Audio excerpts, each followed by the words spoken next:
Yohanes, orang yang berada di sentral pemikiran politik bangsa, melacur, melukai langsung pribadi, melukai langsung organisasi keagamaannya, melukai langsung partai politiknya. Tega, Bung, seorang politisi melacur seperti itu. Bagi saya pelacur. Dan saya marah, tentang ini marah saya. Marah sekali. Dan pendengar dia dan pengikut-pengikut dia, itu kan begitu banyak orang-orang yang sedang bergulat mencari nilai. Nah, yang dilihat ialah nilai palsu, omongan-omongan yang sangat palsu.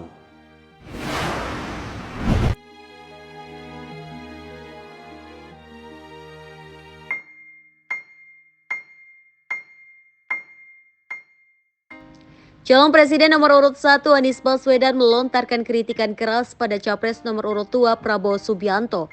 Ini terjadi di dalam forum debat Capres ketiga yang diselenggarakan Komisi Pemilihan Umum di Istora Senayan Minggu 7 Januari 2024. Dalam sesi tanya jawab antar Capres, Anies bertanya pada Prabowo bagaimana peran standar etika Presiden dalam menjaga pertahanan keamanan dan kedaulatan negara.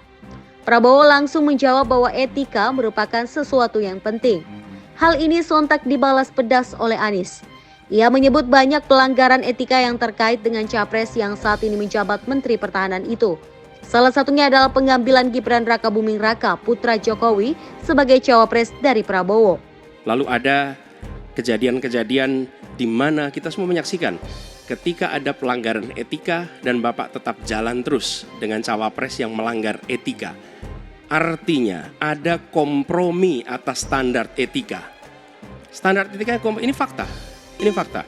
Dan kemudian dalam pidato Bapak mengolok-olok tentang pentingnya etika. Saya tidak tega untuk mengulanginya. Pertanyaannya, apa penjelasan Pak Prabowo soal itu semua? Pengangkatan Gibran sebagai cawapres Prabowo sebelumnya mengundang kontroversi. Diketahui Gibran dapat maju dalam kontestasi Pilpres setelah Mahkamah Konstitusi atau MK menyetujui aturan bahwa capres atau cawapres dapat berusia di bawah 40 tahun asalkan pernah atau sedang menjadi kepala daerah.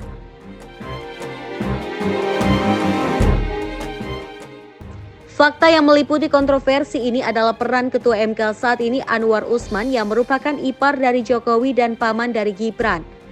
Mahkamah Kehormatan MK pun telah melakukan penyelidikan dan menemukan pelanggaran etik dalam putusan ini. Prabowo merasa keberatan pernyataannya soal etika diungkit Anies. Prabowo menyebut Anies tidak pantas bicara soal etik. Jadi, saudara-saudara, semua data yang saudara ungkapkan itu keliru semua. Jadi saya bersedia kita duduk, kita buka-bukaan, ya. Mau bicara food estate, mau bicara PT Teknologi Militer Indonesia, kita buka, iya kan? Jadi di mana masalahnya? Nah, saudara bicara etik, ya kan? Saya tuh keberatan karena saya menilai, maaf ya, karena Anda desak saya terus terang aja saya menilai Anda tidak pantas bicara soal etik. Prabowo lalu menilai Anies menyesatkan. Prabowo mengatakan Anies memberi contoh yang tidak baik soal etik. Itu saja. Saya merasa bahwa Anda itu posturing, ya. Anda tuh menyesatkan. Itu aja, ya. Saya boleh berpendapat kan?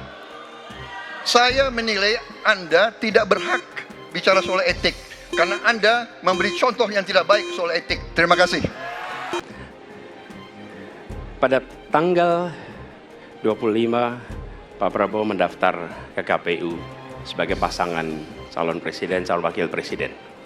Sesudah keputusan MK.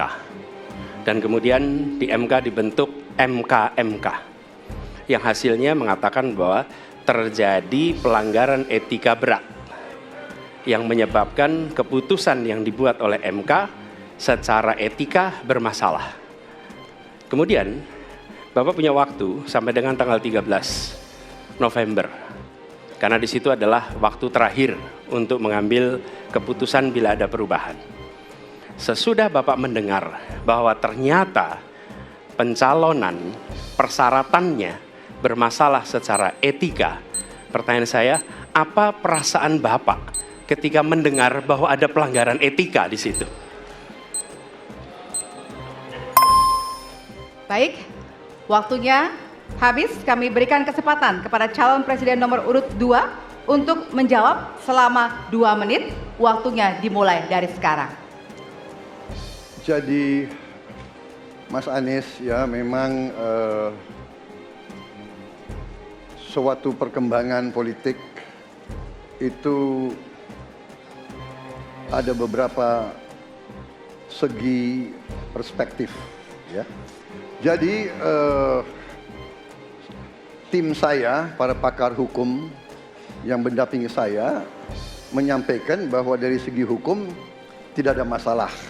Masalah yang dianggap pelanggaran etika sudah diambil tindakan dan keputusan ya waktu itu oleh pihak yang diberi wewenang.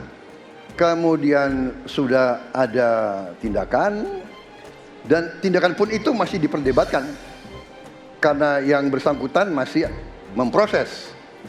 Tetapi intinya adalah bahwa keputusan itu final dan tidak dapat dirubah. Ya, saya laksanakan ya. Dan kita ini bukan anak kecil, Mas Anies ya. Anda juga paham ya. Sudahlah ya. Sekarang begini. Intinya rakyat yang putuskan, rakyat yang menilai. Kalau rakyat tidak suka Prabowo dan Gibran, nggak usah pilih kami, saudara-saudara sekalian. Dan saya tidak takut tidak punya jabatan, Mas Anies. Sorry ya. Sorry ya. Para penang, Mas Anies, saya tidak punya apa-apa. Saya sudah siap mati untuk negara ini. Ketika kekuatan militer Indonesia jadi bahan olok-olok Ganjar dan Anies. Pertanyaannya sekarang terkait dengan pertahanan, berapa skor yang Bapak berikan atas kinerja Kementerian Pertahanan yang dipimpin oleh Bapak Prabowo? Silakan Pak Ganjar. 5 juta. Karena itu menurut saya skornya justru di bawah 5, Mas Ganjar. Kalau 5 itu ketinggian, Pak Ganjar. Terima kasih, Pak Ganjar. Disebut aja angkanya berapa gitu. Kayak saya gitu loh. Jangan di bawah 5, sebut aja berapa. 11, Mas. Dari 100.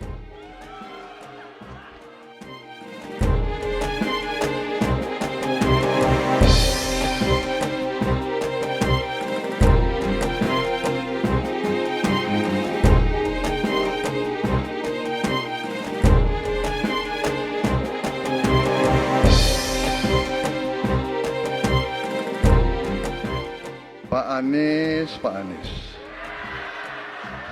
Saya tidak bicara tertutup, saya bicara di Dewan Perwakilan Rakyat Komisi 1, di mana semua partai yang mengusung Bapak hadir dan menyetujui yang saya ajukan. Jadi dan juga sekarang waktunya nggak ada, jadi saya mengundang kita bicara terbuka. Terbuka, silakan. Tapi saya ingatkan, Bapak cinta atau tidak dengan negara ini? Masa kita mau buka semua kekurangan kita, semua masalah kita buka di depan umum? Apakah itu pantas? Di negara yang baik, di negara maju, masalah rahasia ada, Profesor. Jadi, bohong, saya tidak minta tertutup. Saya terbuka, Komisi DPR terbuka.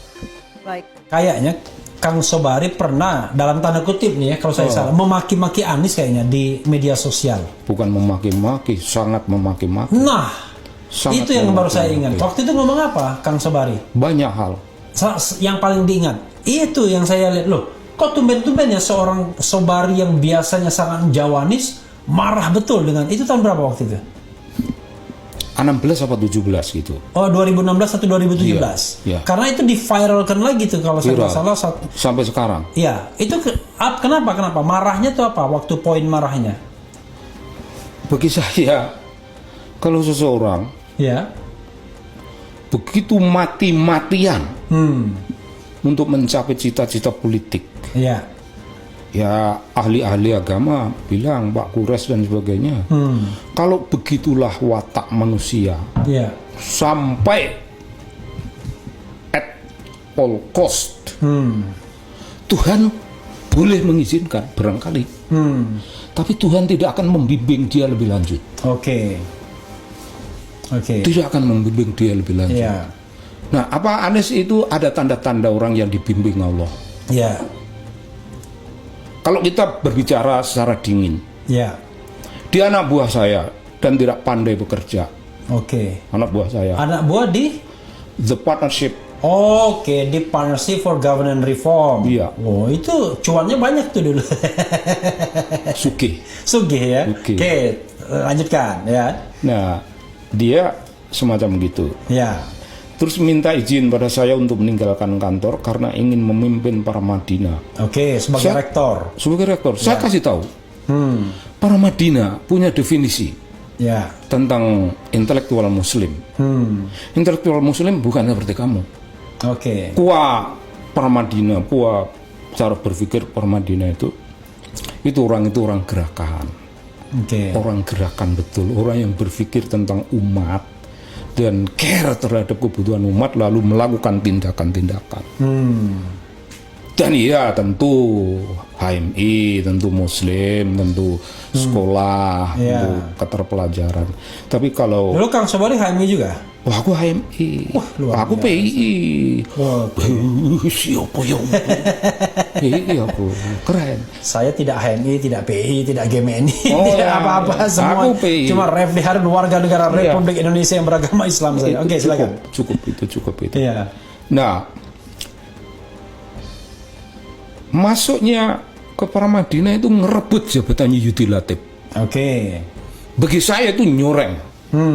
Kalau seseorang, Yudi Latif itu junior di LIPI juga dulu. iya junior Iya. saya di LIPI, Iya. betul.